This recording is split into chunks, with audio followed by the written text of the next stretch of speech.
Hey y'all, welcome back to Poplar Creek Farm. Today I am heading down to the apiary with my little helper. It's about 41, 42 degrees. Not super ideal to be getting into my hives, but I'm gonna just pop in and try to feed them real quick. Basically, I just wanna give them some sugar bricks. I haven't seen any of them flying today. I kind of expected to, so I'm a little nervous, but this also gives me an opportunity to check my bees. Oh my gosh, I'm slipping in the snow. After I've had those covers blow off, see if anybody's alive.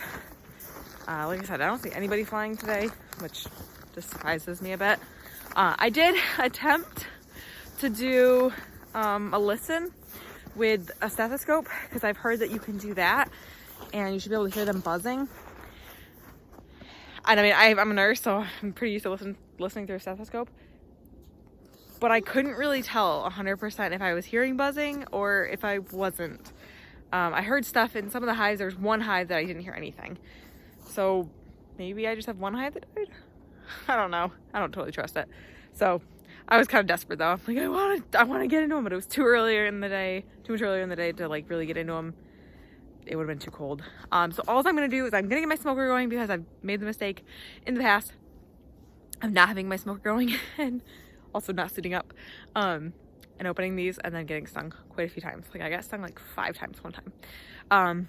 So we are suited up, gonna get the smoker going. I'm really just gonna pop up that inner cover, stick some sugar bricks in, obviously make sure that I see bees, and then that's it. I'm not doing anything else. I'm not really opening them beyond that. It's gonna be fun because I've got ratchet straps on everybody, so it's gonna be more of a hassle to get them open, but it's worthwhile. All right, so we're gonna get the smoker going. I'm gonna finish getting suited up and get into these hives. All right, this is the first hive we're gonna get into. This is hive number 1. This was not one that blew over, so they should be okay, but we'll see. They also don't really eat their sugar bricks because this shim on this hive is full of comb. It was naturally drawn out comb that they drew out last year. Not this hive specifically, it was actually, this is split. But I use that, so their sugar bricks are on top of the inner cover, so they don't really eat them as much. But we'll see if they've eaten any, if they need them at all, and if they're alive. So, take that off. All right, gotta move out of the way so they can see. Thought I lost my hive tool already. All right, so basically with this one, I'm just gonna.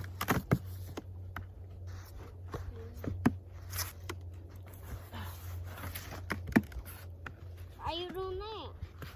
To get into them to see. I hear them and I see them. Let's see if they've got sugar bricks. They do still have their sugar bricks, but I'm gonna give them one more just to be safe. I'm gonna try to stick it down in where they have a little bit. I'll give them 2. Where they have a little bit easier access.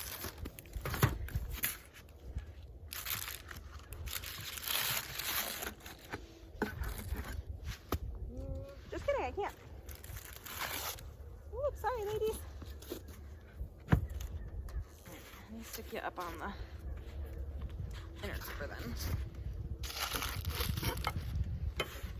No, they're gonna sting you. They're not gonna see me. One hive is alive!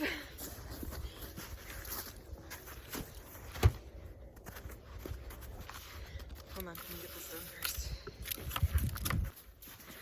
Alright, so let's go check hive number 2, which I think, no, that one was not one that came off. So we'll see how they're doing. And I didn't really need my smoker.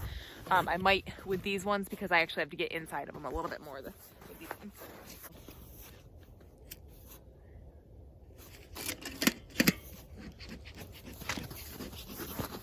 Mom, should I take this off?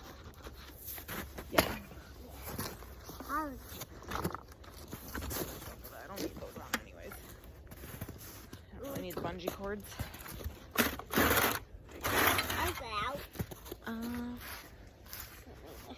then undo the ratchet straps. You want me to do that? No.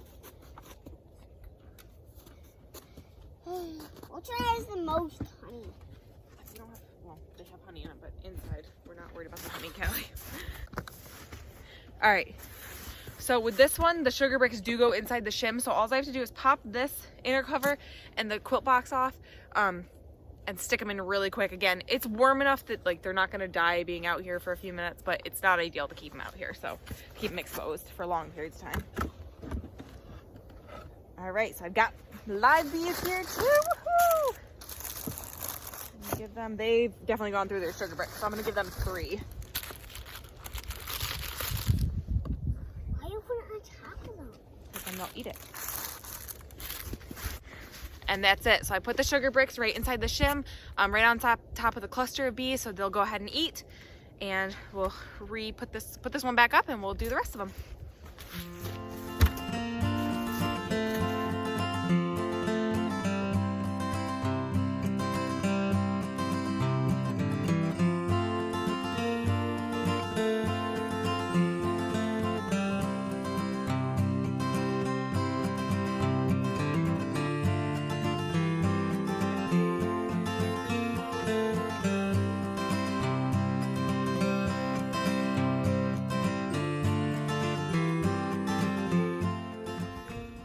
All right, guys, I got everybody fed.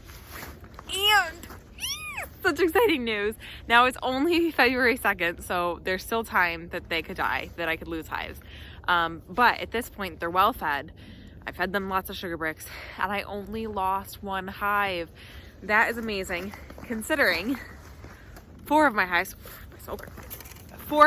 got knocked over a few weeks ago. If you watched the video, it's called I'm Devastated, or I Am Devastated. 4 of my hives got knocked over from really strong winds. That's why they have ratchet straps on them now. And of those 4, 3 of them, just the quilt boxes got knocked over. But their inner covers stayed on. The inner cover came off too.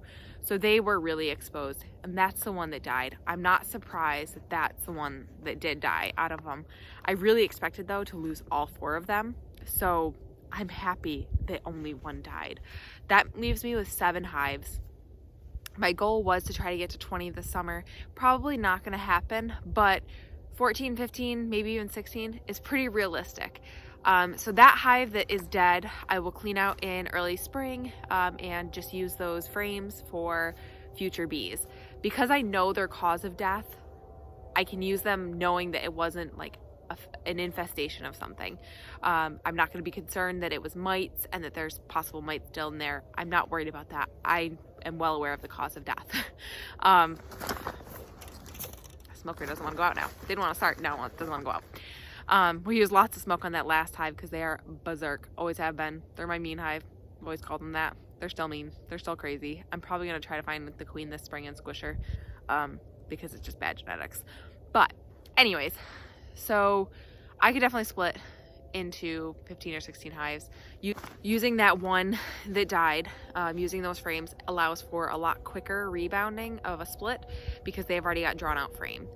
The other thing I can do is I had another hive that died out in end of summer, early fall is when it died, and I can use those frames. They were totally cleaned out. There's no honey or anything, but they're drawn out. So I can use that. Again, they were robbed out. I think they swarmed and then were just robbed of what was left. And so I've got 2 hives that are fully drawn out. I still have 2 more hives that I didn't use last year. I was hoping to split more and I just didn't, and I wasn't able to. So I have up to 10 hives already the equipment for. My parents are buying 2 hives for me this year, 2 hive bodies, and I'll buy the supers for them because they want bees up at their property. I will manage them, but it's going to help their orchards and just their plants up there. We're going to have all our squashes up there, so having some hives up there will be a really good thing too. So that right there takes care of 12 hives expenses. So going from here, I only have to buy for myself, actually purchase myself, 3 to 4 more hives, probably 4, just because I'd like to make sure that I have enough that I can split into. I don't want to be not splitting because I don't have the equipment. But to lose 1 hive out of 8 in winter is pretty darn good. And again, I'm not claiming this a full victory yet because they still could potentially die. We still have cold temperatures. We have a blizzard coming on Friday, 10 to 16 inches of snow. But I know they're fed now. and I feel a lot better going into the next few weeks before it really starts to warm up again.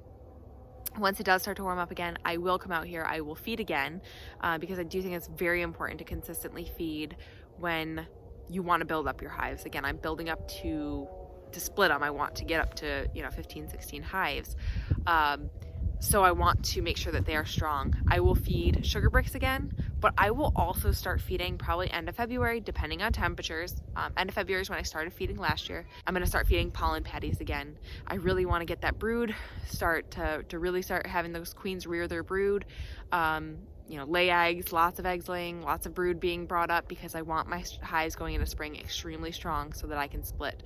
I went from 4 hives last year to 9. So I know that going from 7 to 14, maybe even 15, 16 is definitely doable, as long as they all keep making it.